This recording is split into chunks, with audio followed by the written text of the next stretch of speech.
السلام عليكم ورحمة الله وبركاته. ازيكم يا حبايب قلب؟ عاملين ايه؟ صباح الورد والفل والياسمين على عيونكم يا قمرات. وحشتوني كتير كتير كتير من الفيديو اللي فات. النهارده هصور معاكم فيديو مفاجأة. انا كنت يعني صراحة يعني كنت كل ما اجي اصور كده احس ان مش عارفة، ما مش عايزة اصور، مش عايزة اعمل فيديوهات، مش عارفة ليه عندي بقى اكتئاب، احباط.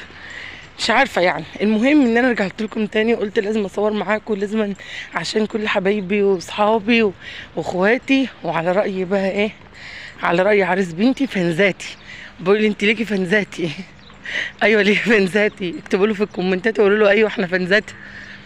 المهم قلت بقى اما اصور معاكم فعملت كوافير جديد. نقلت من مكاني وانا دلوقتي الصبح اهو الساعه 9 الصبح. راح المحل يعني افتح. احنا قلنا نروح نفتح الصبح كده عشان ايه، الكهرباء وكده، مواعيد الكهرباء بتقطع من بعد الظهر، بتجيش الا الساعه 4. فاحنا قلنا ايه، نفتح يعني، نفتح دلوقتي.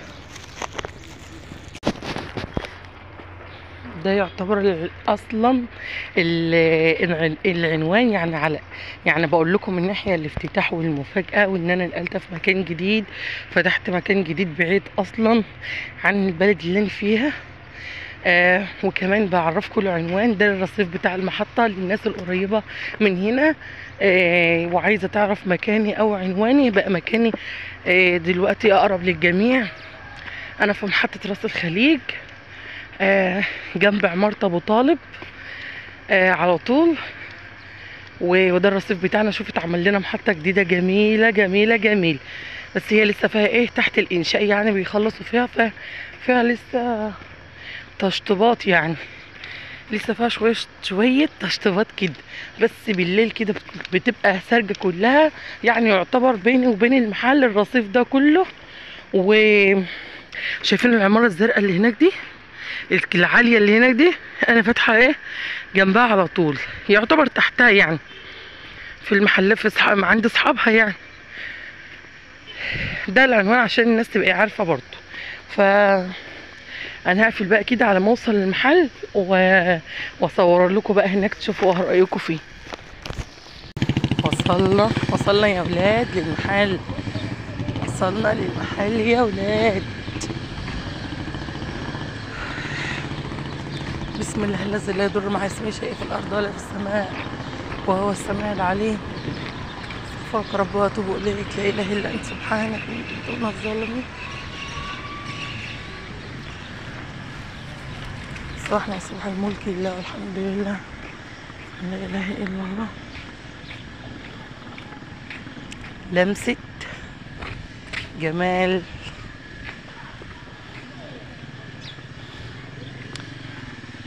وصلنا للمحل.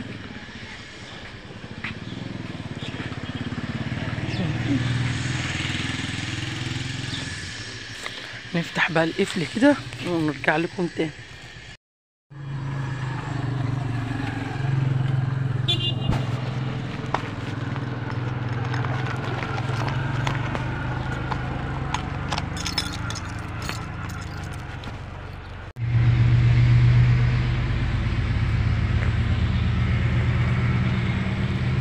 تعالوا بقى ندخل، لان احنا نعتبر ايه على الطريق، ومش عايزه اقف على الطريق صراحه. الحاجه بتاعتي، استنى بقى اما نسرب النور، نقفل الاول عشان الستاره ما تطرش علينا.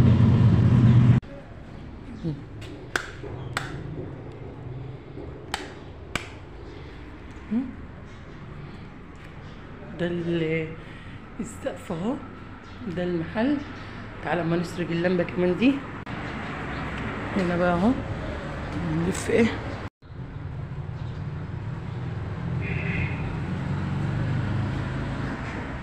لفيت بقى ايه، دي مدخل المحل اهو. الستاره من جوه مقفلاه من هنا كلها، عشان هنا ايه، هنا الطريق بره رايح جاي، مقفلاه من جنب الحيطه ومن هنا كمان عشان برضه شايفين محدش يعرف ايه يدخل يعمل. دي الطريقة اهو بره، طريق بره هنا رايح وجاي، المحطة والكوبري اللي انا ماشية من عليه كده.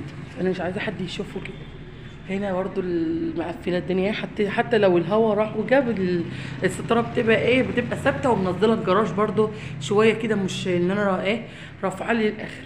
وهنا بقى هقف لكم بقى هنا من اول كده خالص عند الستاره. شايفين بقى ما شاء الله المحل واسع ازاي، وبجد روحه حلوه، وتحس ان هو كده انت مرتاحه نفسيا فيه. ما شاء الله الله اكبر تبارك الله. عايزاكم كلكم تنزلوا في الكومنتات وتدعوا لي يا رب يجعلها فتحه خير ويرزقني ويرزقكم يا رب جميعا ان شاء الله. ودي كان باجي بتاعي يعني مؤقتا على ما ابقى اشتري بقى ركنه او اجيب كنب كمان، يعني هي بس الموجوده ايه في المحل. هنا برضو هنا بقى اللي هو الحوض او الغسيل، او اللي هيبقى هنا بقى الشامبوهات او حاجه للغسيل وكده. هنا الحوض اهو، والميه عشان بتبقى ساعات احيانا قطعه يعني، فانا مليت ده. وهنا بقى ايه، هنا كان هي الميه مثلا او كاتل الشاي والحاجه بتاعت يعني اللي هي بتاع الاكل برضو. وهنا بقى الباترينا برضو، الباترينا بقى الحاجات اللي اي عروسه ممكن مثلا تحتاجها، او التوك، كريمات اساس، حاجات ميك اب للعرايس، كبسولات بتاع الوش، الحاجات دي برضو، الدهب الصيني، حاجات برضو كده على ما ربنا ان شاء الله يسهل كده، واروح اجيب بقيه الحاجه. ده برضو هنا الحاجة بتاع اللي هي الصبغات وبذرة التشقير والبروتين والحمام واللي هو الحمام البخار.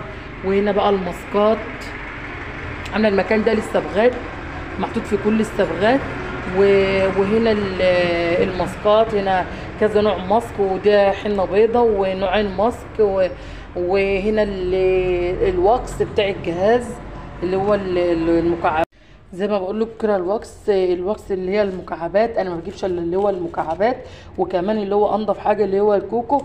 وده ميه الورد انا بحط الماسكات دي، بعمل خلطه بين هنا وبين انواع الماسكات دي، وبين كمان اللي هو الحنه البيضه، وبعملهم مع بعض هنا، وبعد كده بحطهم على البشره، وبعد كده بشتغل بالاجهزه بتاعه التنظيف دي على البشره. وفي كمان هنا جلسات كامله بالارتراسونيك واللي هو التاني بتاع التنظيف اللي هو ال5 مراحل ده. وكمان هنا توريد للشفايف والخدود، وحنه للحواجب بكل الانواع، والحنه البني اللي بتيجي من بره تقريبا مش موجوده الا بره مصر. وهنا برضو كده كريمات كده وحاجات للبشره الحساسه، عشان دكتور يعني هو متخصص هو اللي كاتبها لي. هنا بقى برضو المكوى والاستشوار، هنا الحاجه كامله. وهنا برضو اللي هو الحنه والحاجات اللي هي بتاع اللي بعملها هنا على الحواجب. هنا بقى الشكل كامل اهو، اللمبه برضو علو فوق المرايه كده عشان تدي اضاءه على الوش. وهنا بقى الكرسي اهو برضو بتاعي اللي كان موجود في المحل هناك. وهنا بقى شكل المحل كده زي ما انتم شايفين، نور كامل. دعوة بقى حلوة من قلبكم، يا رب يجعلها فتحة خير عليا يا رب اللهم امين، ووسع ارزاقنا وارزاقكم يا رب اللهم امين، واجعل الايام اللي جايه كلها خير وسعاده عليا وعليكم يا رب اللهم امين. بتمنى ان انتوا كل اللي يعرفني يشرفني ونورني. انا هنا في محطة راس الخليج، في جنب عمارة ابو طالب على طول، كوافير لمسة جمال للعناية بالبشرة والشعر. هنا تنظيف بشرة كامل وشامل. وهنا كمان حمام مغربي، اللي عاوز يعمل حمام مغربي اعمله في البيوت، مش يعني اي عروسه عايزه تعمل حمام مغربي يعمل لها الحمام المغربي عندها في البيت، ورسم حنه كامل للجسم، وتنظيفات وشعر، اي حاجه تحتاجها في شعرك، ترميم، بروتين، اي حاجه، هايلايت، خصل، اي صبغه كامله، اي تشقير، اي حاجه هنا موجوده. بتمنى الكوافير يكون عجبكم، وبتمنى كمان الفيديو يكون عجبكم. ولو اول مره بتشوفوا القناه انزل اشترك بسرعه، اضغط على كلمه اشتراك المكتوبه بالاحمر، واضغط على كلمه الكل عشان يوصلك اشعار بكل فيديو بنزله. وبحبكم في الله، والسلام عليكم ورحمه الله وبركاته.